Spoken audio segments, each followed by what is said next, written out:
Senhoras e senhores, colegas vereadores, público aqui presente, eu volto novamente a essa tribuna para falar do momento nacional e me referir a essa crise política que a gente está vivendo.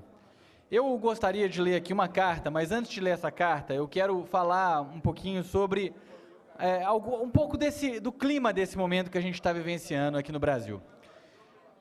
A gente ouviu algumas falas aqui na tribuna que falam o seguinte: tem que acabar com todo mundo, tem que prender todo mundo, tem que ser inclemente. A gente ouviu isso várias vezes aqui.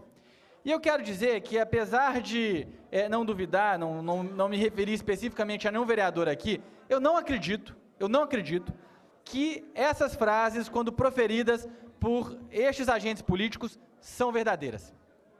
Eu não acredito nisso. Eu entendo, sim, que muitos desses atores políticos que estão aí no cenário nacional hoje, atuando fortemente na agenda do impeachment, têm como principal objetivo da sua ação golpista interromper um ciclo civilizatório pelo qual o Brasil passa e que, de fato, enfrenta uma crise política, uma crise econômica, mas que é um ciclo indiscutível de desenvolvimento e avanço do nosso país.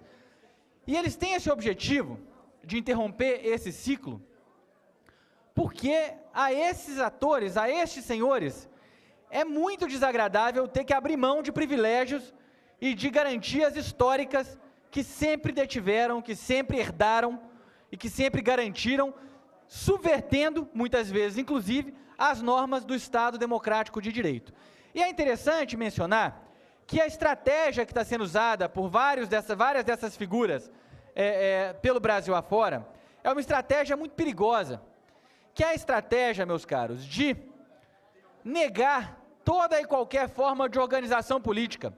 O que acontece, né? A gente começou aí as denúncias da Lava Jato, aí de repente se mostrou que o problema não era só o PT, que o Aécio Neves está mais sujo do que pau de galinheiro, agora tem a lista da Odebrecht, que tem o Jonas Donizete, que tem o José Serra, que tem o santo Geraldo Alckmin, né, o apelido que deram pro Geraldo Alckmin lá na tal da lista.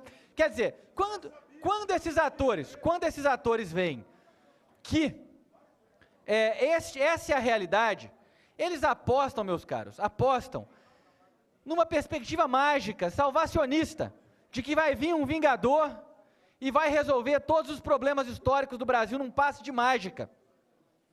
E que a esse vingador cabe o direito de suplantar, de desrespeitar as normas do Estado Democrático de Direito. Suposto interesse nacional, o interesse de um grupo, se sobrepõe à ordem democrática. E eu quero colocar aqui que isso é a essência do fascismo.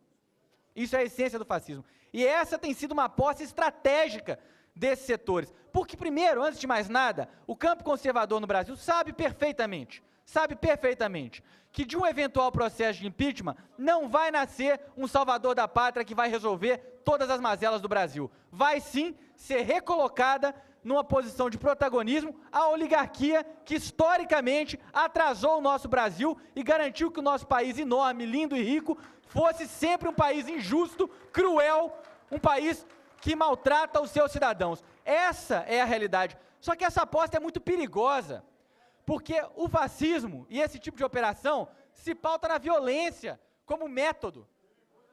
O que alguns fazem, desrespeitando o Estado Democrático de Direito, a partir de uma função de magistratura, por exemplo, outros acham que podem fazer nas ruas, ameaçando quem usa uma blusa vermelha, agredindo uma criança na escola por causa da orientação política dos seus pais, agindo de forma truculenta.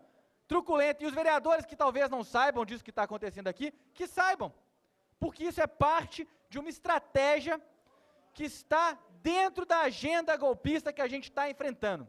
Isso tem que ser denunciado, porque, feito eu falei, antes de mais nada, isso é baseado numa premissa falsa, a de que se vão resolver os problemas do Brasil num passe de mágica, e de que o Estado Democrático de Direito, uma vez desrespeitado para vai ser respeitado para outros. Permite uma parte. E o que a história demonstra é que o Estado democrático de direito, quando ele começa a ser desrespeitado para um, ele é desrespeitado para vários, muitas vezes para todos.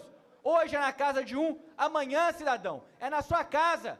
Feito toda a classe popular brasileira, o jovem negro da periferia já sabe o que é ter normas e leis fluidas, instáveis, porque até mesmo essa estrutura que a gente quer defender é cheia de falhas, porque inclusive a justiça frequentemente opera de forma partidária, de forma enviesada a partir de um referencial de classe, de cor e de outras ordens. Vereador Ângelo. Bem rápido.